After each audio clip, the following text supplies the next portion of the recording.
Hi, and thank you for visiting my channel. For more information, kindly subscribe and follow. Now let's get started. The musician had an epic guitar solo during Night 8 of Season 20's auditions. You've never heard the guitar quite like this, and you definitely won't expect it coming from mild-mannered Silas Luke Jones. The Homer, Alaska native, just a teenager, couldn't come across more humble and genuine, but once he started to play during his audition on Episode 8 of America's Got Talent Season 20, he totally transformed into a rock star, wowing the judges and transfixing the audience. "This is huge. This is so much bigger than anything I do in my hometown," Jones marveled backstage.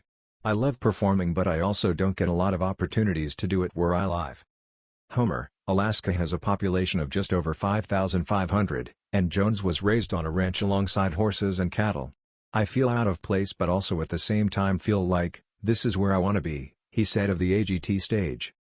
With his family cheering him on from the audience, Silas Luke Jones showed everyone his unique guitar skills and became not just a rock star but an entire one-man rock band. Silas Luke Jones used a looper to create an entire soundscape on stage. By looping himself live and layering on reverb and percussion, he created a multitrack sound that totally riveted the entire auditorium. Jones threw his whole body into playing the instrument, and by the end, all four judges were so impressed. "Silas, what an audition. Are you okay? That was insane and so surprising. I mean, you became a rock star in front of our eyes." "Amazing," said Judge Sofia Vergara. "You're kind of like an Alaskan techno, Jimi Hendrix. Very exciting to listen to this and see something like this on Season 20, added Judge Howie Mandel. Judge Simon Cowell agreed, saying, "You're a very nice guy, very humble, and then you just turn into that. The guitar is not an easy instrument to do that with, I mean seriously. What you did with that was extraordinary.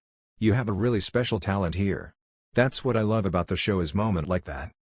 Judge Melby observed aptly, "If I turned away and listened to what you were doing I would have thought there was like 5 or 6 people on stage. You're one of a kind, you really are."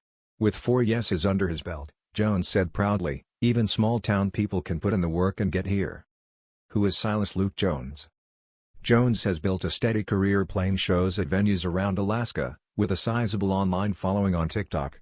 Viewers are astounded at how he effortlessly fingerpicks on an acoustic guitar in the most stunning settings, creating fiendish rock and roll riffs with ease.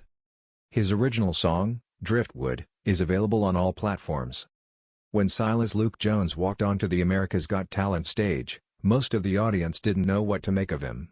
He was wearing a shredded flannel, boots still crusted with Alaskan mud, and his shaggy hair fell over his eyes like a curtain hiding a storm. The 24-year-old from Kodiak Island had the awkward aura of someone more used to talking to bears than to humans. He nodded politely at the judges, Simon Cowell, Sofia Vergara, Heidi Klum, and Howie Mandel, then stepped up to the mic with a battered electric guitar slung over his shoulder. "What are you going to perform?" Simon asked, eyeing him with a mix of curiosity and caution. Silas simply replied, "A song I wrote after a storm. It's called Midnight Avalanche." Simon raised an eyebrow. "All right. Show us what you've got."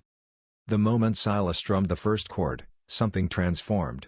It wasn't just a performance. It was a possession. His boots pounded the stage like they were breaking through glacier ice, his body twisting in rhythm with a pain that felt prehistoric. His voice, raw, raspy, and fueled by something ancient, soared above the audience like a lone wolf's cry across tundra. It wasn't clean. It wasn't polished. But it was real.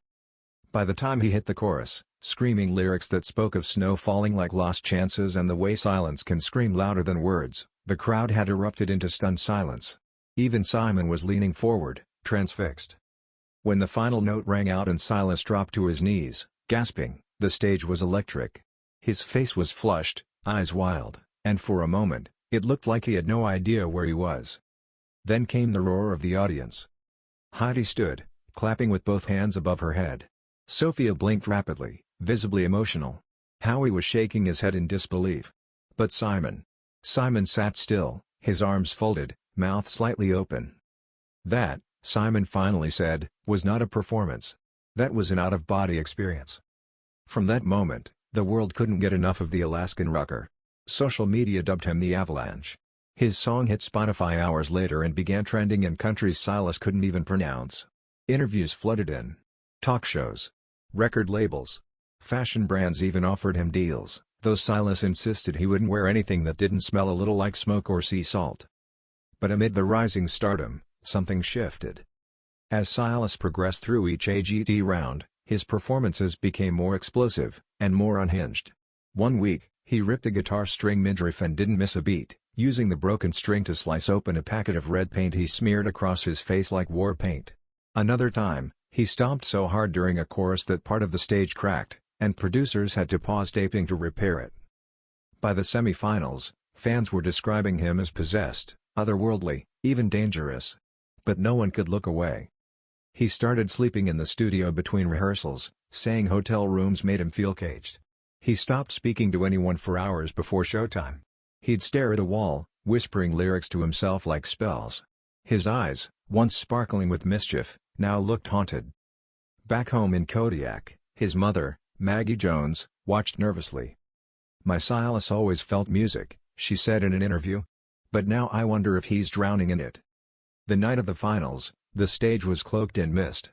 Silas walked out barefoot, shirtless under a heavy fur coat, and lit a candle before playing a new original song titled "Ghost on Ice." The lyrics were chilling. "I gave you the fire, you gave me the frost, I screamed in your silence, now I'm the one lost." His voice cracked with emotion. His eyes welled up. And by the final note, he collapsed onto the stage, sobbing. There wasn't a dry eye in the house. The judges gave a standing ovation. The crowd chanted his name. But Silas? He didn't move. Stagehands had to gently escort him off, his legs shaking, body spent like a volcano after eruption. Silas Luke Jones didn't win that night. A pop magician took the title. But no one was talking about card tricks. They were talking about the rocker who lost himself on stage and showed the world what it means to bleed art. After the show, he disappeared for a while. No press. No social media. Rumors swirled that he returned to Kodiak, that he was rebuilding his childhood cabin, fishing, writing songs only for the wind to hear. Months later, he resurfaced, not in Los Angeles or New York, but in a grainy livestream from a dim-lit shack on the Alaskan coast. He played a new song. Softer. Calmer. But still unmistakably him. "I needed to remember who I was before the noise," he said softly to the camera. "Fame is a strange avalanche. It buries you fast if you're not careful." Now, Silas plays selective shows. Tiny, intimate concerts in out-of-the-way places, old churches, shipyards, the occasional mountaintop. He doesn't chase fame anymore. He lets it chase him. And sometimes, when he's deep into a set and his eyes glaze over, fans swear they can still see the storm inside him, the avalanche waiting just beneath the chords. But he always comes back now. He always finds himself. Because Silas Luke Jones isn't just a rocker. He's the wild cry of Alaska, the midnight snow that sings, and the echo that lingers long after the last note fades. And on one unforgettable night, on the biggest stage in America, he didn't just perform. He became legend.